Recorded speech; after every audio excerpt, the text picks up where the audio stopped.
তিন দফা দাবি আদায়ে অনশনে বসেছে বরিশাল বিশ্ববিদ্যালয়ের ৭ শিক্ষার্থী।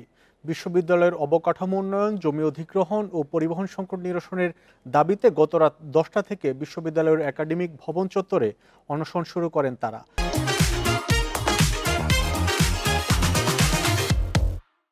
শিক্ষার্থীরা জানান, ৩ দাবিতে ১ মাসেরও বেশি সময় ধরে আন্দোলন করা হলেও কোনো সমাধান আসেনি। এর মধ্যে কয়েকদিন আগে উপাচার্যের আশ্বাসে আন্দোলন স্থগিত করা হলেও ইউজিসি বা শিক্ষা মন্ত্রণালয়ের পক্ষ থেকে কোনো পদক্ষেপ না আসায় শিক্ষার্থীরা আবারও আন্দোলনে নামেন।